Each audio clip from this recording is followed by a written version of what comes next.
Is everybody in? Is everybody in? Is everybody in? The ceremony is about to begin. This is very real. Fantastic.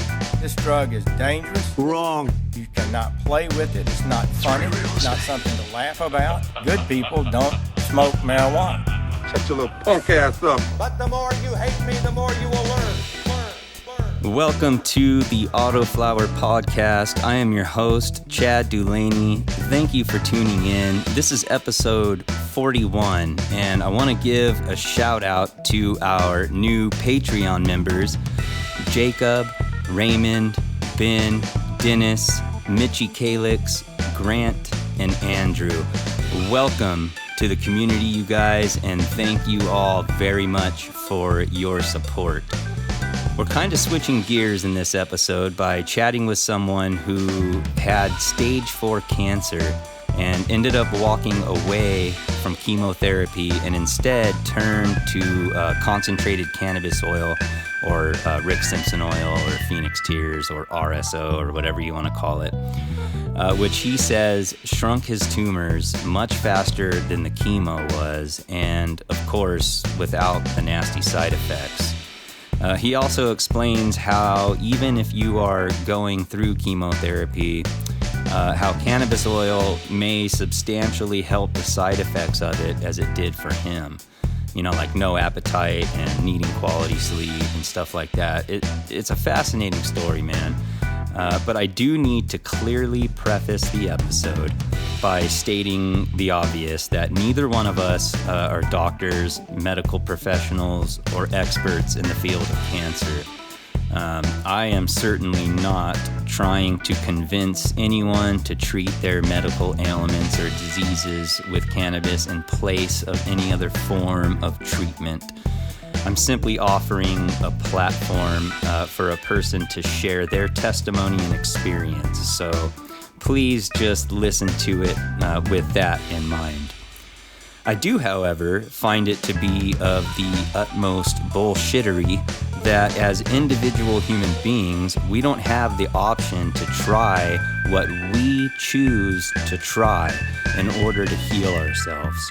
Some of us do now that states are like beginning to legalize cannabis, but it's still federally illegal. It's still illegal in many states and in other parts of the world.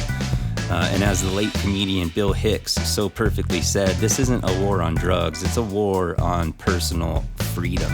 And that's exactly what it is. When you're told you cannot use a natural plant as medicine because they said so, that is a violation of your personal freedom, in my opinion, my friend. I mean, what do? You could pack your stuff and move to a legal state like our guest did. But all right, I'm starting to give away too much, man. Please, you guys, join me in welcoming to the Autoflower Podcast, GrowTheCureForCancer from Instagram, everyone. Yeah, so I'm interested in like your story as far as cancer and stuff goes. I haven't never really talked to anybody about their use of cannabis medically for cancer or anything. So are you've had cancer? Do you want to kind of walk us through that, or? Yeah, I had pretty scared. It was 2018. I went in, I was only 40 at the time. So I went in, the doctors, I kept telling them I had blood in my stool. Something was wrong. And they just kept saying, oh, it's probably an ulcer. Come to find out, I finally got diagnosed. I had stage 4 cancer. I had a tumor which had shut where I couldn't go to the bathroom anymore. It had traveled from my blood to my liver. So they threw me right into chemo. I mean, you know, when the doctor sits you down, he's like, you have stage 4 cancer. That's about all I heard out of that conversation. Okay. You know what I mean? Like, that was it. So they threw me into chemo and radiation right away. They're like, we can save your life if you do this right now. So, of course, scare tactics, so I did it. So everything started great. I went through 8 rounds of chemo. Through this whole time, I was researching about cannabis, and I was finding out about cannabis. I got my card. This was in New York when this all happened. I got my medical card. I was learning about RSO. It's not available in New York. It's bullshit. They only give you pills, tincture, and what the hell else is it? Vape pens. Nothing that really cures cancer. But the tincture worked through chemo, because through chemo your insides feel like they're melting. I don't even know how else to explain it. It's the worst feeling ever had in my life, and I would. Do you mean like while they're doing it, or do you mean like throughout the entire process over time, like even when you go throughout home? the process, yeah, like Really? you get it done and it just, you feel like your insides are melting. Like that's the only way I can describe it. It's a horrible feeling. The only thing that counterbalanced that was cannabis. Absolutely counterbalanced it. I would smoke, I'd do a dab, I'd feel great. It would completely make me feel normal again for a little while. So anyone that is going through chemo, I highly, highly recommend cannabis. It's going to kill the nauseousness. It's going to make you feel normal again. And it made me eat. Wow. So I went through 8 rounds of chemo. After that, the doctors gave me a break so I could get married. I was engaged this whole time when this happened. Oh, wow. The doctors told me to keep going because it gave me something to look forward to. Like, and they were like, we can cure you. So I was like, cool. So I took a break, went on a honeymoon. I came back and I was supposed to do 6 more rounds of chemo and radiation together. I made it through about 4 and my body shut down. I wound up in the emergency room because I had an ileostomy. I should have started with that. What is From that? the tumor. It's like a shit bag. Oh, I got you. Yeah, on that. I had a cousin who had one of those. Yeah, so I had one of those because when I got diagnosed, my tumor, because I couldn't go to the bathroom, they had to do an emergency one because I had backed up all the way. Like, I was the talk of the town. People were like, oh, you're the guy. It's like, oh, shit. Like, the doctors all knew me. It was the one being backed up. I was full of shit, literally. At least you find humor in that now. Yeah, you have to laugh at life. Like, even shit it throws at you, you have to. There's always good in every situation, even if it's bad. Yeah, man, I just want to like pause really quick and just say that even if you weren't here having this conversation with me right now, just the fact that cannabis alone helped you through your chemo, even if you were dead right now, like would have been worth it, in my opinion. Yes. Oh, cannabis will give you a quality of life if you're going through chemo or any kind of treatment. Any cancer patients out there that are listening to this, please heed me on this. It helps. Even if it's just a tincture. If you don't like smoking it, that's fine. Do a tincture. I had to do that for a while because I couldn't smoke. I was throwing up from everything, just made me throw up. So I was doing gummies, and I had friends in California. I had friends in Colorado, and then my brother was traveling through Las Vegas. So I had 3 different states sending me gummies. Everybody was sending me gummies. Oh, wow. And because after I wound up in a hospital, I lost 20 pounds in 1 week. Damn. So I was in a wheelchair for about a month. I couldn't walk. I couldn't do anything. I was falling off the couch, and my wife had to take me to the ER. And my potassium levels had dropped. I couldn't hold down anything. If I drank something, it shot right out my bag. Like, my body was just rejecting everything. So at that point, the doctors were like, oh, well, we don't know if we can help you. You know, and the other doctors went into the radiation guy, and I could barely lift my head. And he's like, well, let's get you back on the table. I'm like, dude, I'm in a wheelchair, man. You want to put more radiation in my body? Get the fuck out of here. Jeez. So I saw my other doctor, thank God, my rectal surgeon, who was like, what the hell's going on? And he called all the other doctors like, no, you're not putting any more shit in this guy's body until he's back to normal. Like, you need to stop. You're going to kill this guy. Dude, sorry to interrupt you, man. And excuse my language, but that is so fucked up that these doctors can't get their shit together behind the scenes while you're suffering. Yeah. Oh, my wife was livid. And she called the doctor out. She's like, wait a minute. Like, 3 months ago, you were telling us that you could cure him. Now you're telling him you can't help him? What are you talking? What's up with that? Yeah. So, and he's like, well, we can help him, but he has to put on 60 pounds for us to do the siege, to do this. And the tumors haven't shrunk enough. Well, at this point, I was researching RSO, and I had just found a buddy who was gonna make it for me. So I was like, all right, fuck you guys. So I went, and he ended up making me RSO. I started taking it. I put the 60 pounds on. I actually put more than that on. It took me 6 weeks, and I just ate uncomfortably. I ate RSO, and I slept. And when I woke up, I was hungry, so I would eat. I'd eat more RSO. I'd eat, pass out, eat, pass out, eat, pass out. Yeah. It was pretty much a month and a half of just eating and sleeping. But which is what your body needed, probably. Yeah. Well, and the RSO got me so fucking high at the beginning. Yeah.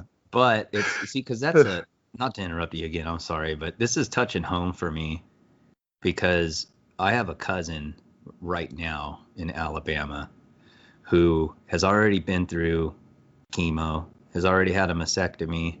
That's what it is, right? When they take your breast off. Yep. She had a mastectomy because she had breast cancer. They said it was gone, and then recently they found something on her spine and then told her that she has stage 4 cancer, and it's, like spread like from I don't know where else, dude. Like, it was in her breast, now it's in her spine. And the problem is, now I don't know if RSO will cure her. I don't know. But what I do know is if I get cancer, you bet your pretty little ass that I'm going to be eating RSO every day. But I don't know if it's going to cure, if it will cure her or not. But the problem is, man, is that she lives in Alabama where it's freaking illegal, like you were dealing with. Yeah. And it sucks, man. It's like you don't even. I mean, like. Oh man, I'm gonna get heated up. Excuse my language. Like, fuck all your politics, guys. Your politics, fuck them. I agree. You know what I mean? Been proven that we're talking about human life here, dude.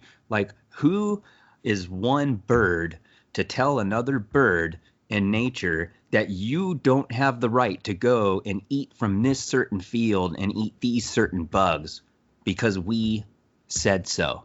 Like, who are you to tell another human being that you're not allowed to use a medicine that's thousands of years old, by the way, that's been proven to cause cancer cells to commit suicide, that's been proven to increase people's appetites, but you're not allowed to use that because they say so?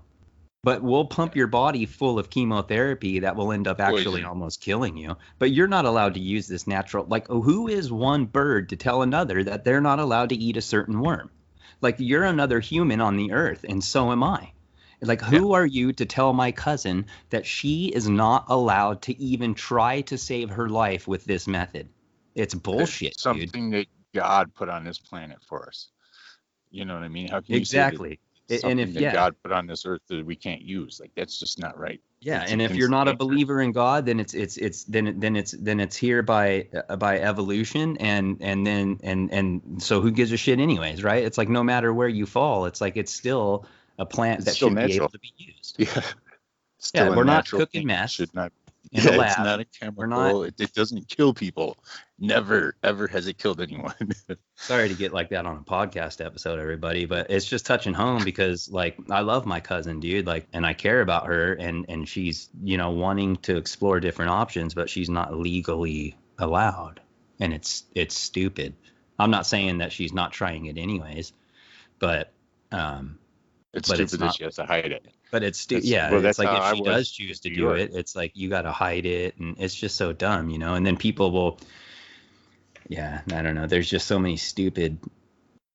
I'm just getting judgmental now, but there's just so many. I don't mean to be judgmental, but there's just so many empty-headed, illogical arguments, in my opinion, against especially like against the use of like RSO for cancer and stuff. It's like, okay, guys, come on, like we're not.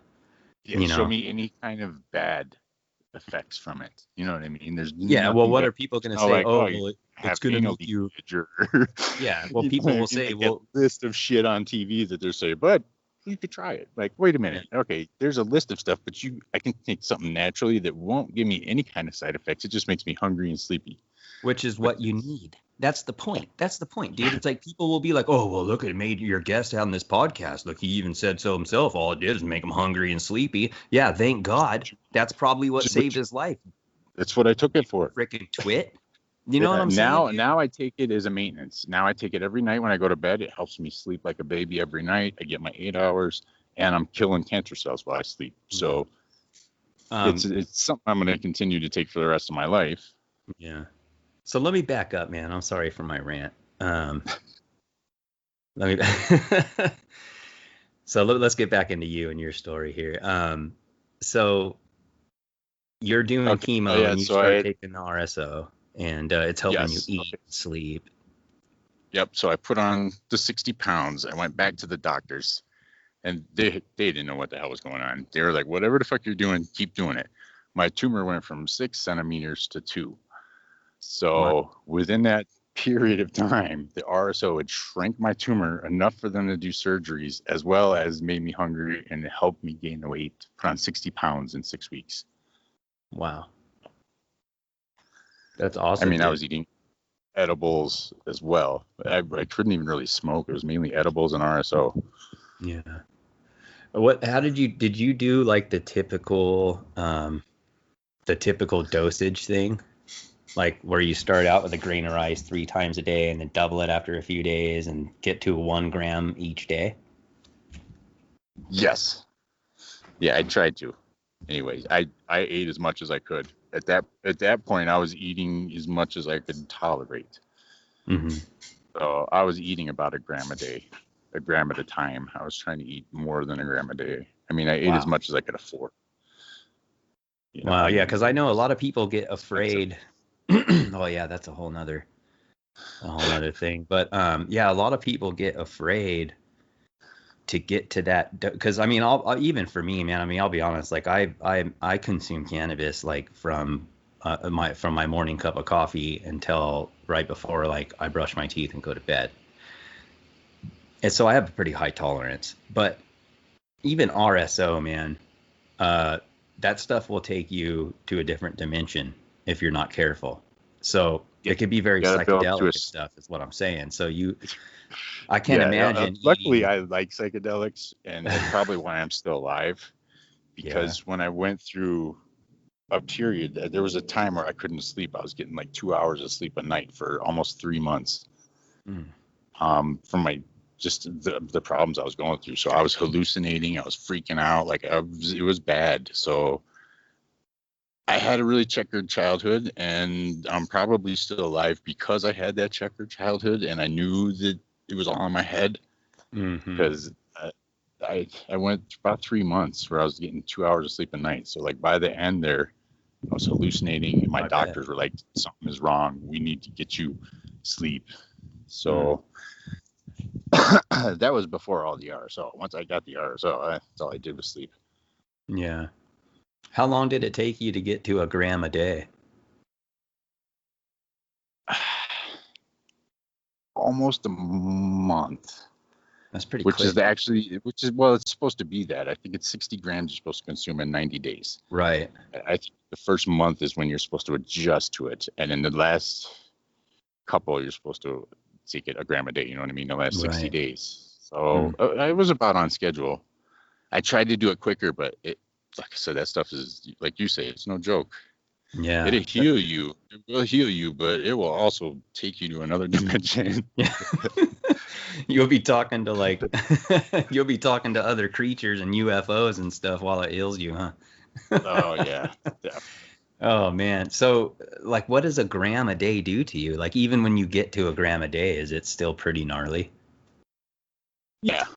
Yeah. It's still a buzz. I mean, now it doesn't do anything. I could eat a gram now. It doesn't really do anything. And my friends are always like, you want edibles? I'm like, no. I'm like, first off, there's too much sugar, which fuels cancer. Yeah. It's hard to find sugar-free edibles at any dispensary. I've asked everywhere. I've only found them at one.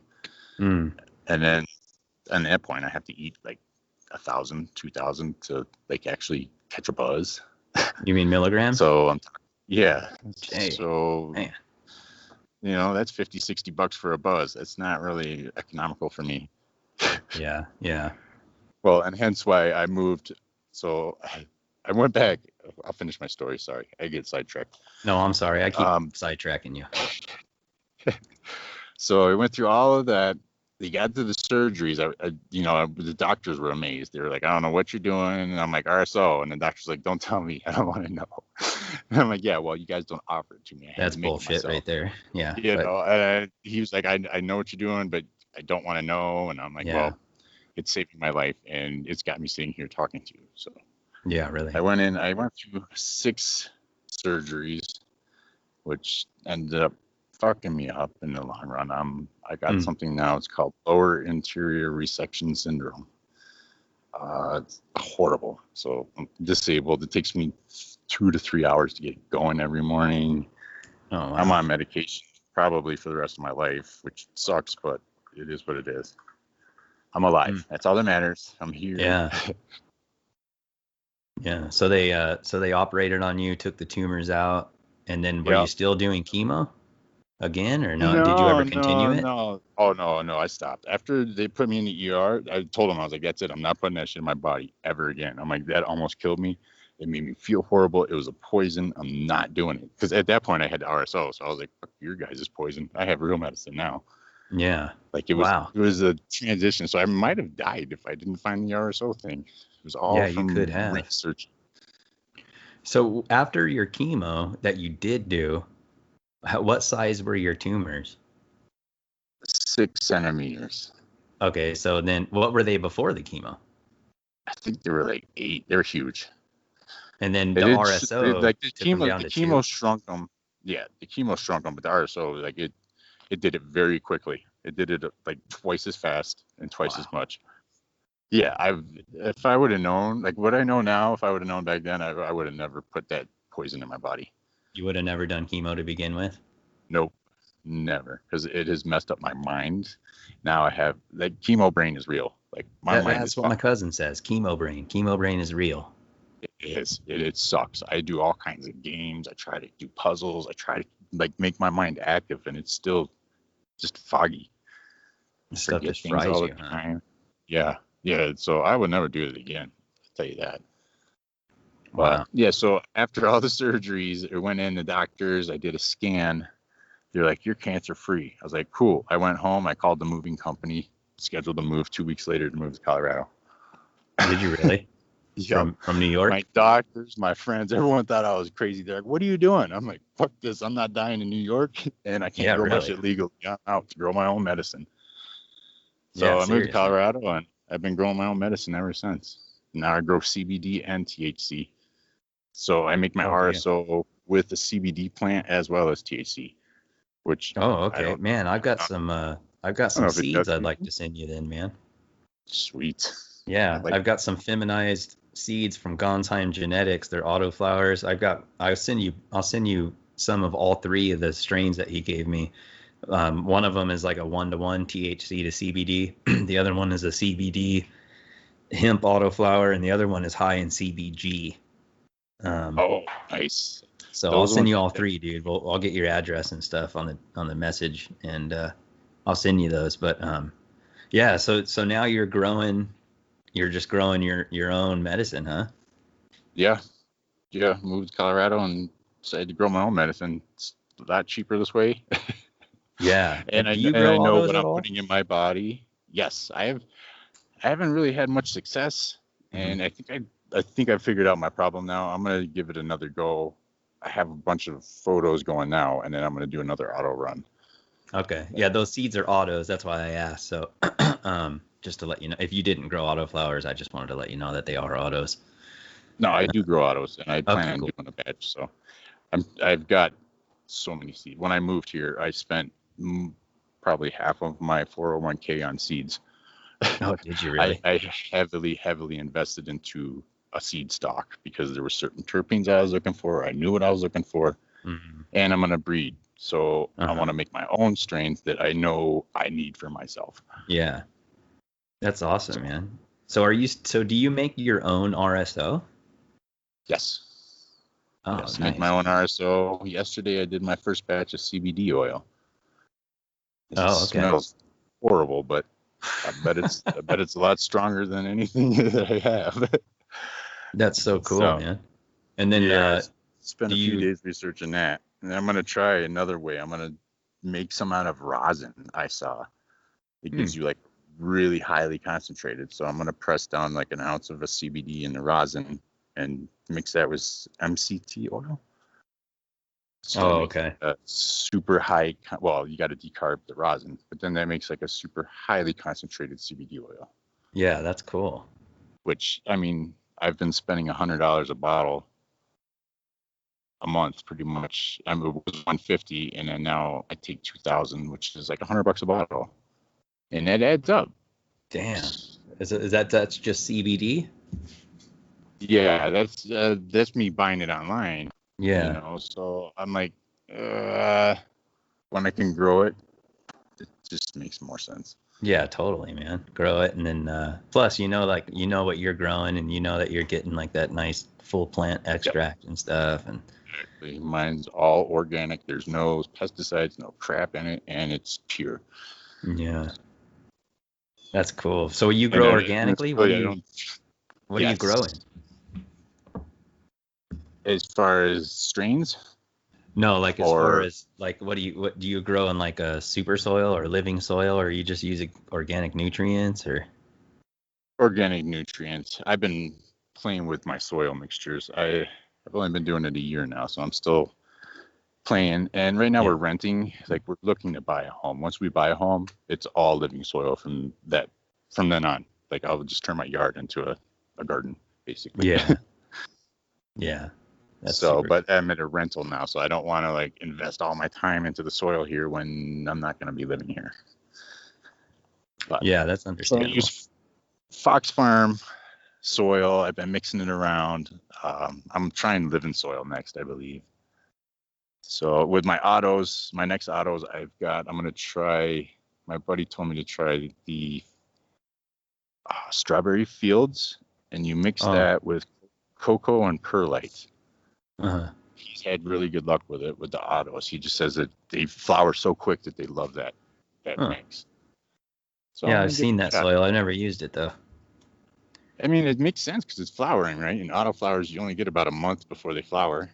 Yeah. But, I mean, kind of makes sense. So I'm gonna give it a shot. I bought the soil. I'm gonna give it a go next round.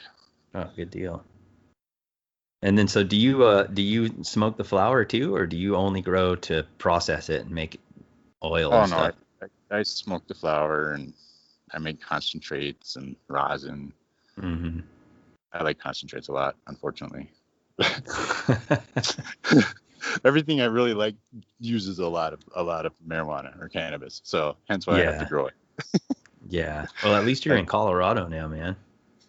Yeah, and it's so weird here. I mean, I'm kind of used to it now. I've been here a year, but it was kind of weird at first coming here, and it's just normal here. People are like, oh yeah, well, I got plants in my backyard too. Like, what? Like everybody grows, nobody cares, everybody smokes. You walk down the street and you smell marijuana. I'm like, what the? This is awesome. I'm in heaven. That's funny. That'd be kind of hard to get used to. Yeah. Well, I was born in Denver, but moved away as a young child, so it's always been somewhere I wanted to come back to because I remember as a kid going into the mountains and how beautiful it was. And yeah, I was right.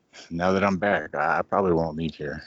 Maybe to like Wyoming because it's right there and they have the same climate. Yeah. So do you have like a whole new outlook on life after this whole experience? Yeah.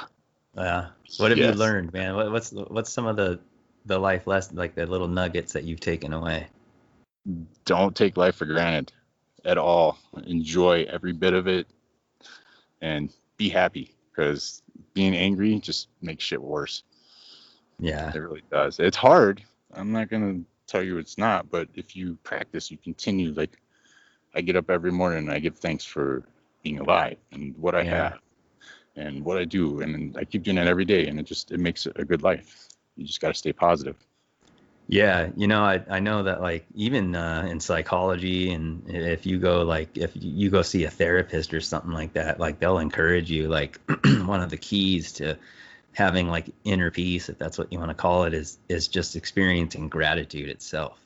You know, just being grateful for what you do have, you know. And that's what it is. A lot of people want. You gotta be grateful for what you have. Like, and that's It's not as easy as everyone. It's not as easy as it sounds, but once you are, life is so much better. Yeah. Would you consider yourself, like, before this happened, like kind of an angry person? Yeah. Really? I was kind of negative, really, pessimistic. really angry, pissed off. Like, why the fuck is that? Well, I was still, no, I can't say that. I was happy. Yeah. So when this happened, I knew I had to stay positive. Like, I knew, like, I just knew that I had to be, it was all in my mind. So I was like, I'm not dying. Like, you kidding me? I just got engaged. Like, and I have a son that I need to watch grow up. I'm not going to die. Like, I can't die. It's too early for me to die. Mm-hmm. So I did some begging with God. Told him I wasn't ready. Still got stuff to do in this world, and he let me go. Man, and now here you are. Yeah, That's now cool. I try to help as many people as I can. Yeah. Missions to kill cancer. Yeah. So do you have to here, go? and one of my first friends I met here I finally meet someone. I'm like, cool, I got someone to hang out with. He's like, yeah, I have testicular cancer. I'm like, you fucking kidding me? I'm like, you ever heard of RSO? He's like, no. I'm like, I'm gonna go get your mine. I'll be right back. So, oh wow. This is like, you kidding me? The first person I meet here's got cancer? No. And that was before I had a crop going. So I didn't even have RSO. I had what I had for myself, and I was like, I'll just give him what I have. I'm cured at the moment. But damn, man, you might be saving somebody else's life. Oh, yeah, I plan on it. Anyone that I hear about, I just made somebody else medicine. I don't think they have cancer. I think they're pain related. So I'm going to send them CBD oils too, because I'm sending them RSO, but it's an older person and they may not be down for that kind of a buzz. Yeah. So, I'm sending CBD oil as well to like counterbalance it. I'm just going to tell them take the oil with this RSO. Hopefully it helps. Oh, there you go. Because if you take CBD, it will counterbalance THC. Yeah. Yeah. So when you were getting your RSO, so when did you stop taking a gram a day, or do you still take a full gram a day even now? No, I take probably half a gram. Do you? Yeah, it depends on how well I want to sleep at night. Yeah. Because it doesn't really get me high anymore because I take it before bed. So I sleep wonderfully. I have insomnia otherwise. So it's also great cure for insomnia. Oh, so you're not like waking up and taking a quarter of a gram and then wait until lunch and taking another quarter. You're just down in a half a gram to. Okay. Yep. Now it's maintenance dose. And it's crazy is I got to go in for blood work in October. But I just did a scan and blood work, and the doctors were like, "Oh my gosh, your blood is like perfect. What's going on?" Really? It's like, oh, I don't know. Just taking my meds. Wow, that's so cool, man. It really does. It heals so many different illnesses, and I know you're not supposed to say that, and that's why companies can't sell it, but it really does. And the government has a patent on it, so obviously they know about it as well. Yeah, I mean, you can't say that in a corporate world, but but that's just, I don't know, man. That's all an illusion, dude. Like, I'm not a doctor, and I'm not going to say that I'm not going to claim it does anything. But I've heard multiple stories from multiple people, and now this is the first time I've actually talked to somebody about it, though. Who it has healed them. And some people it doesn't. There are stories of some people who they get cancer, they take the oil and they don't, they die. Yeah, and that happens too. Like, not everybody's bodies are the same. That's just, like, I mean, some people work out forever and they never lose weight. Some people lose weight without working out. Yeah, I have an extended family member who he had cancer and he was taking the oil and stuff, and his tumors even started to shrink and stuff, and then I don't know what happened. Then all of a sudden I saw that he was going through chemo, and then after that he passed away. So yeah, it's I mean, I didn't know him that well and stuff, but I feel bad for my family, but I mean, it doesn't always work, but you know what, man, like it's not going to hurt to try. And if it doesn't work, at least it gives you a good quality of life. Yeah, it'll hold your hand through your death. Yeah. You know, And it's definitely another way to look at it. Is it's going to give you a better quality of life. If you're already going through chemo, like you're fucking miserable to begin with. I know, I was there. And this will at least give you a better quality of life, make you feel normal. Yeah. Yeah, and that's it crazy. give you an appetite. Yeah, but that's I a will whole recommend anyone that does do RSO, make sure you use an indica. That's also where the medical properties are, but sativa is pretty intense. I do sativa myself sometimes, but it's definitely not. You think indica RSO is intense. Oh, I could imagine. Well, I mean, a lot of people can't handle sativa anyways because it gives them anxiety, but it's just like that intensified. Yeah, I did a batch of RSO with sativa once. I probably won't do it again. Really? Did it have your mind all racing and stuff? Yeah, I didn't sleep that night. I bet. Felt like you were tweaking probably. Yeah, I was like, I'll take it and go to sleep. I woke up in the middle of the night like, oh my God, I'm so high. Holy shit. Whoa, okay. This is not what I wanted. Dang. But it works. I guess I wanted it for the terpenes because, the limon and the pine terpenes are great for killing cancer. Oh, is that right? Okay. Yeah, there's a bunch. I have a list of them somewhere. I always look for the limon because I have problems. I have my lower anterior resection syndrome, so I also look for stuff that makes me not hungry. I don't want to be hungry because I have a problem when I'm missing a huge chunk of my large intestine. So anytime I eat, it goes right through me. Right. Oh, okay. And which sucks because now my friends, when everyone visits, they're like, "Hey, you want to go out to eat?" I'm like, that's not a good idea for me. But that's what everybody wants to do. Yeah, food's probably not a social thing for you anymore, huh? No, yeah, it's completely changed. And everybody wants to do it as a social thing. And it's like, I can't. I'll go out for coffee. And even that's kind of risky. Oh, boy. Even I get the Hershey squirts when I drink too much coffee, man. Well, it depends. If my system's already empty, I can drink a coffee and I'll be all right. But, oh, there you go. But you're right. If there's anything in my system, I drink coffee. That's it. I'm done. Next time they say you want to go out to eat, just whip your big old 4-foot bong out or something and say, no, I got another idea. Let's socialize this way. Oh, man. So you're feeling pretty good these days, though? Like how long has it been since you had your surgery? I did it. It's coming on 2 years. It'll be 2 years this January. Okay. And so other than, I know you're saying you got some other conditions and stuff, but other than dealing with that, like how are you feeling? Do you still struggle? When you say like it takes you a few hours to get up in the morning, you mean you just don't have any energy? No, I have energy.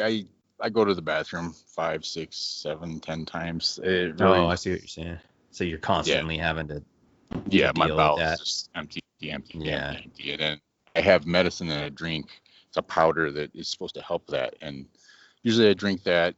I usually have a cup of coffee, try to empty, drink that. That'll usually empty me out. And then I'm usually good for the day until dinner. Oh, okay. Do you get used to that? My whole lifestyle, I've gotten used to it. It took a while, and I bet it messed me up because it just messed up my whole schedule. But I feel great, and I changed my diet. Another huge thing I did is no more red meat or dairy. Oh, well, why is that? Well, red meat causes cancer. Okay. And dairy's dairy's not good for you either. I had heartburn issues, and as soon as I stopped the dairy and meat, I was fine. Like all my health issues have went away. I feel amazing.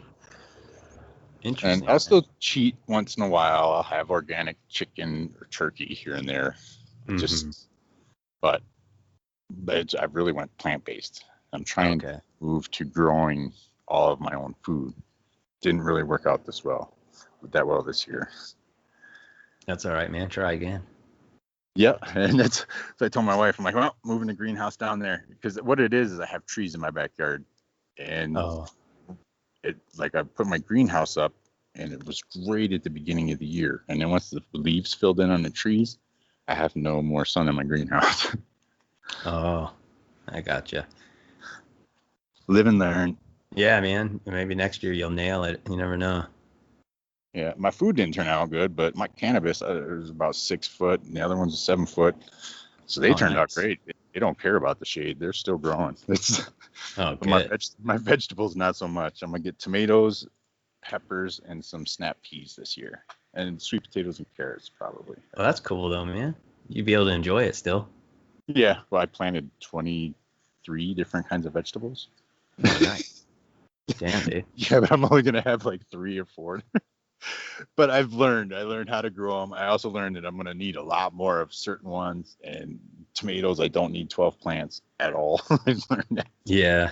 So I don't do even you like tomatoes, but I like salsa and spaghetti sauce. So I was like, oh, I'll just grow some tomatoes. Do you try to stay away from junk food too? Like, just, Yeah. Like you're probably not eating Pop-Tarts and Little Debbie snacks, huh? No, not at all. The worst snack I eat are tortilla chips. Okay. With salsa. Well, guacamole. Damn, that sounds good right now. It's my favorite snack every night. And I do cheap guacamole, so I just do like an avocado and I put some salsa in it. I smash an avocado, mix in some salsa, and it's like. There you go, man. That's the way to go, dude. That's cool, man. That's my guilty pleasure. Other than Yeah. that, I try to eat very, very healthy. I eat dairy-free, sugar-free, avoid sugar. That fuels cancer. Yeah, I've heard that. And many when times. when I got diagnosed, I had spent, and I'm not much of a sweets kind of person. I've never really been into sweets, but prior to being diagnosed, the 2 months prior, we bought a bunch of Halloween candy and no kids came to our house. So we had like 5 pounds of candy. I was eating it for like the last 2 months prior to that. Oh, boy. When we got diagnosed, I started researching it. Like, sugar fuels cancer. I'm like, holy shit, I've been throwing gasoline on a fire. Yeah, that's a good way to look at it, man. It's like, oh my God. And that pretty much cut sugar out right at that point. Yeah. Yeah, that's exactly what I would do. I say I would, but I mean, I say that now. But if I'm ever diagnosed, I think I'll cut out all sugar. I mean, if I was smart, I would just do that now. I'm sure. All you know what you got to do is make yourself a little bit of RSO, start taking it at night. That way you're preventing anything from happening. Yeah, you know what? You're right. Like a maintenance dose of Yeah, I prevention. recommend it to any listeners that are worried about anything like that. If it runs in your family, why not start doing maintenance doses at night? It's just going to help you sleep at night. What's the worst it's going to do to you? That's true. Make you tired. Yeah, make you tired, make you sleep while you get a good night's rest and heal your body and take away your inflammation and my back pain probably too. It'd probably take that away. And oh yeah, like my body. Like I just had a few days where I didn't have RSO, and I could tell my sleep patterns were messed up. I woke up all sore. I was like, oh man, I need to get my RSO made. And now I've been taking it the last few nights. I feel great. Wake up, I'm like, oh yeah. I've been a little foggy because I hit it hard the last couple of nights. But yeah. Does it ever like make you sleep too? Like, that's the only thing I'd be afraid of, even doing maintenance doses. I guess I'd have to find the right dose for myself, but I wouldn't want to be knocked out in a coma until like 10 in the morning, because I get up early usually and I get going. It knocks me out. I get 8 hours. I used to only get 5, maybe 6 hours of sleep. Now I get a solid 8, which I know good. My body needs. Yeah. So, and I haven't woke up to an alarm clock since my surgeries. My body's pretty much on cue. 8 hours, I wake up. 8 hours, I wake up. 8 hours, I wake up. I gotcha. So I wouldn't think, and that's even me. I did a super heavy dose last night, and I woke up 8.5 hours. I think I slept an extra half hour today. Oh, that's why you almost forgot about our conversation, huh? That was yesterday. I was like, it's 3 o'clock. Oh, that's right. That was yesterday. I'm like, oh, wait a minute. It's fucking Wednesday. That's funny. Like, oh my God, I got to stop doing dabs first thing in the morning. So how about your wife? Does she use cannabis too? No.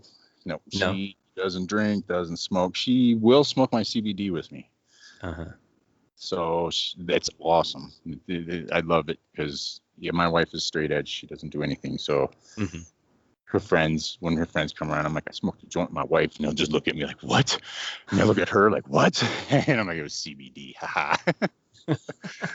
Because they're like, no. Well, what does she find that does for her? Does she feel anything? Anxiety. She has anxiety, so she deals with anxiety and stuff too. So and she's hurt her back. She pulled a muscle in her back, so she's been dealing with back pain. So I've been smoking it with her, and it helps for a little bit. That's good. But she's got a pulled muscle, so it's just a temporary. It's like a Band-Aid. Right. But it still feels really cool to be able to smoke with my wife. I'm like, yeah. Yeah, that's pretty cool, man. Yeah, my wife is the same. She doesn't partake in the devil's lettuce whatsoever. But I'm growing one of those CBD plants, one of the seeds that I'm going to send you, and I'm gonna process that down into some, I don't know what, I want to say coconut oil, but like I'd like to do like an RSO method, so it's more. Yeah, that's I don't know what you want to say. I do now. It's all the cannabinoids. It's everything. The RSO, the alcohol actually strips all of them. Right. And that's something with the CBD oil. That's why I wanted to do my own, because I've learned that the isolate, a lot of them use isolate, and that's not a full spectrum, so it's garbage. You're not getting any kind of medical benefit. Right. But the marketing of it and the craze of it is. They make it seem like it's really good for you. Oh, it's isolate. It's really good. It's like, no, it has no medical value. You're just getting the CBD. Like, you need the other cannabinoids. Yeah. And then people find that out, and then they mock it and go, see, that stuff doesn't work. But it's like, well, yeah, but that was just an isolated cannabinoid. That wasn't a full plant. Yep. Full plant extraction. Yeah. So much misinformation out there. It's horrible. Yeah, there sure is, man. Well, man, I appreciate you giving your time and being willing to, to be vulnerable and to be transparent and to talk about your experience. Yeah, I bet a lot of people on my account are wondering too if I'm a male or female. Now they know. I've been asked. Are you male or female? Really? Mike, does it matter? Yeah, it doesn't matter. They want to know if they should flirt with you or not. Doesn't matter what race. Doesn't matter what race or sex I am. It doesn't matter. Yeah.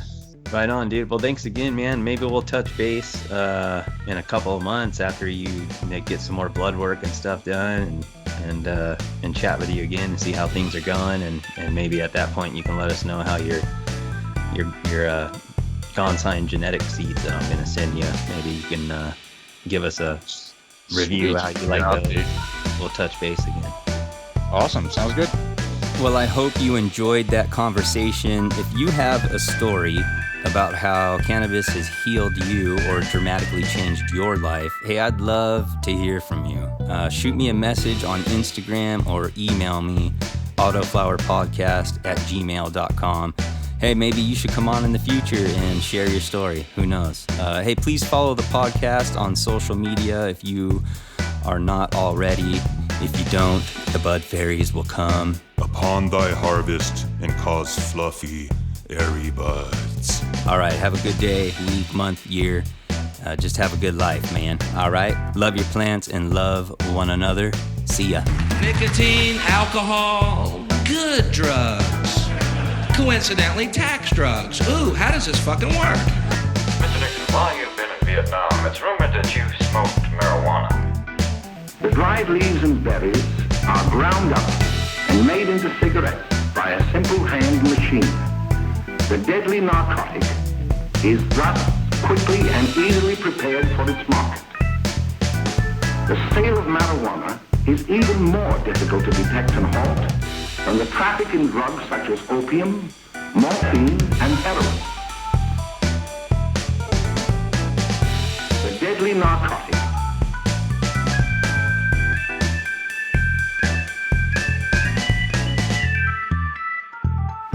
narcotic